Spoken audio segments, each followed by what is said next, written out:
What is going on, guys? As you can tell, I'm not anywhere near my house. I'm not anywhere even close. Like, not even within 5 hours. I think, what, 6 hours, Dad? 6 hours. 6 hours away. We're in Georgia. We have a lease up here in Buena Vista. And we're here to have some fun. So today, we will be sighting in my AR and going fishing. So, can't wait to bring you guys along. It's gonna be a fun weekend. See y'all in a minute. Okay guys, so as you can see right here, this is my AR, my AR-15.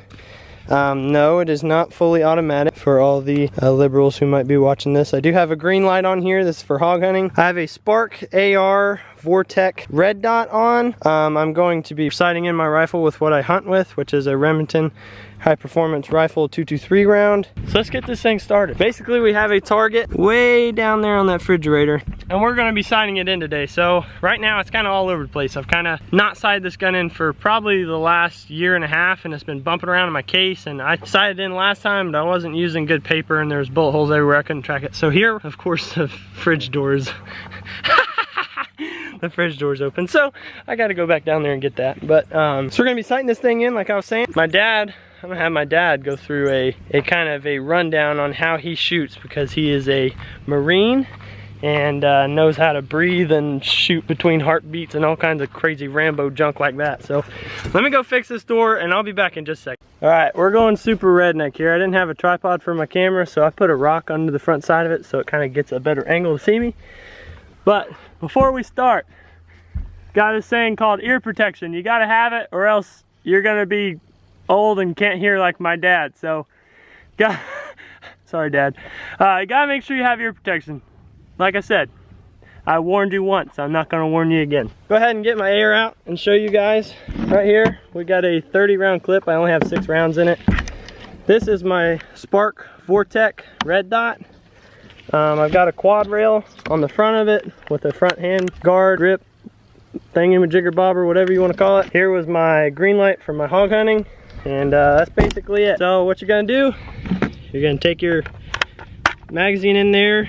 Your action is open here. Hit this button on this side right here. It's gonna close the action, and then turn my red dot on, and we'll be ready to get shooting here in a second. So I also have a adjustable stock on this, which makes it a lot easier because you don't just have one stock. So that way people who shoot all kinds of different ways and have shorter arms and stuff like that, they can shoot a lot better. So we're gonna go ahead and sling a couple of first rounds down towards the target, and let's get this party started. Okay, so I'm on safety right now. I'm gonna click safety off when I'm ready to fire. Don't put my finger on the trigger until I'm ready to fire. It's very important. Let's go ahead and sling a couple down there and see what we got. Take a deep breath in. Your dot's gonna drop. As you let your breath out, that crosshairs or dot, whatever you got on your for your scope, is gonna rise up. And then once you hit where you wanna hit, once you kind of get to that mark, you wanna stop breathing, hold your breath, and that's gonna keep your mark steady where it's at. And that way you get a good shot. So take a deep breath.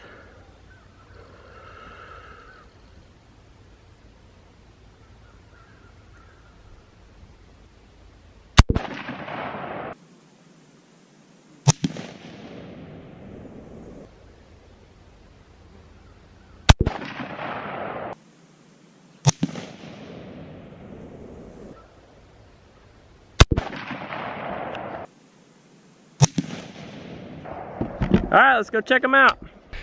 Okay, so this was the target we were shooting at. As you can see, this is my grouping right here. This is at 100 yards. I don't know which shot was which because we couldn't really tell, but I'm basically right on the bullseye mark as far as going horizontal, but I need to move it over probably what, 6 inches? Yeah, I'd say 8 inches. So we basically need to move it over 8 inches. So I'm dead bullseye basically on this side. So this is my grouping now. We're gonna go up there. I'll just show y'all whenever I get up there. It'll be way easier to show you. But you saw my grouping. What are your thoughts, Dad? Nice group. Alright guys, we are back up top. Let me show you how we are going to sight this thing in, okay? So right here, we have these little knobs, okay? These knobs actually come off. And if you see on the top, there's kind of a notch there. we're actually going to use that to turn. Okay, so as you can see, this one, if it'll focus, it says up. You can't really see it there, but it says. So just take my word for it. So this one is up and down. We don't need to go up and down. As you saw, we just need to go left about 8 inches. We're going to take this. The right's going that way. We want to go left. We're going to go left 8 clicks. I'm going to go ahead and sight this in. We'll take a couple more shots and see where we're at.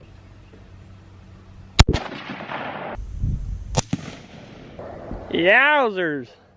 I should probably put this earplug in right. I'm gonna end up like my dad, man. I'm gonna need hearing aids by the time I'm 50.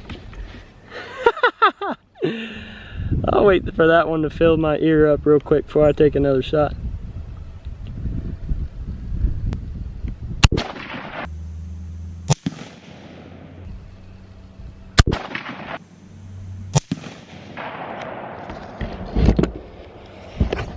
Let's go check them out. All right, guys. As you can tell, this is where our first 3 shots were. Here are my second 3. So we have 1, 2, 3. One of them's right outside the edge of the bullseye. Again, my grouping is really tight here. And that's what you want to see. You want to see a tight grouping, because if your grouping is all over the place, if I had 1 here, 1 here, and 1 here, and you call it good, that's a giant area where you have no clue where you're going to hit it. So that's why you want to practice a lot with your guns and really learn to know your gun and know your scope and all that different stuff, because if you don't know your scope, bad things happen. If anything, we're gonna maybe bump this up 1 inch. So we'll bump it up 1 click and throw a couple more rounds, and after we get done sighting this in, I think we're gonna go fishing. So, all right guys, what is up? You are now on the GoPro and we are fixing to start fishing. So this out here you can see is one of the ponds that the farmer has. Oh, and by the way, I apologize for the wind noise already, because it's already pretty bad and windy out here, and I know how GoPros are, so it's probably not going to be a good day to use a GoPro. Thankfully, all those cows are moving because they're in my fishing spot. I don't know how many fish are left there now, but we're fixing to find out. Big old bull right there. If you're running fluorocarbon, it's really, really important before you cinch down this knot here, make sure you lick it. Fluorocarbon needs to have a little wetness there to really cinch down good and get tight. I don't know why, so don't ask me why, but okay, so we are going to grab a Cinco. Try a little baby bass color. Let's go fishing. Oh, nailed it. Got him. It's a dink, but it's a bass. It's a little dink, but it's a fish.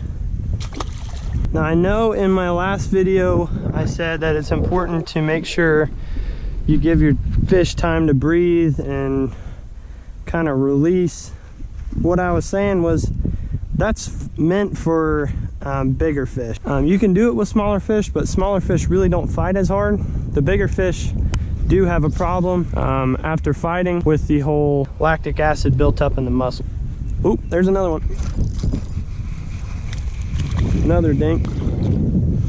Man, I don't know if you guys can see it, but these fish got like red eye. If you know what causes that, I don't know if y'all can see that.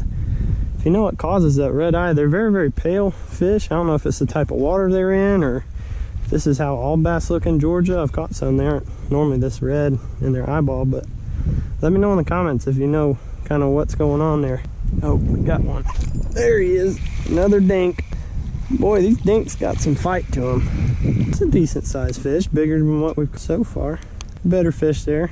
We'll let him go. Man, I thought for sure there was going to be able to try it again on the backside. There he is. All right, now we're getting some size. Not much size, but more than what we were having. All right, this one's got a little chunk to it. Oh, she just peed everywhere. Bass-like structure. That's why when you see a bush, a tree, grass, normally they'll be sitting right on the edge of all of it. Okay, this one we're gonna catch a 15-pounder and feed everyone at camp tonight. Oh, there he is. Ooh, yanked it right out of his mouth. We gotta go for the one more. He ate it. He'll eat again. He's gonna eat again. Watch this.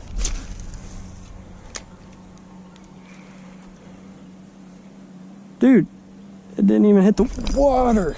Oh, 15 pounder. Oh, it's a megalodon. It's a giant. Whew. I feel like I'm in this Jesus' time fishing for megalodons out here. Whew. We're feeding the family tonight, Dad. Yeah, buddy. All right. Let's go home.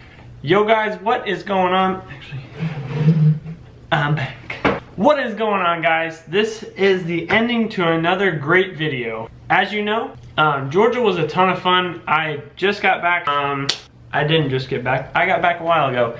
I'm just now editing these videos. This video is actually, I'm editing it right now. It's Tuesday. I got back on Sunday and it'll be dropping tonight. So that is good. Right now we are entering into verse of the week. And last time I did this little thing where I went like this and it was the absolute most cheesy and weird thing I've ever done in my life. So I promise you I will not do that anymore. For any of those who cringed, I also did after I watched the video, so my apologies.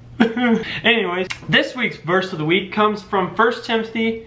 It's going to be chapter 4, verse 12. And I think this is a very, very important verse for everyone who is young and thinks, oh, I can't do things because I'm young. Well, right here, this verse in the Bible tells you that you're wrong. So 1 Timothy 4:12 says, "Do not let anyone think less of you because you are young, but be an example to all believers in what you say, in the way you live, in the way you love, your faith, and your purity." So let's break that down. What does that mean? Okay, so don't let anyone think less of you because you were young. So right there, a lot of people are put down by older generations who think we are absolutely just the devil.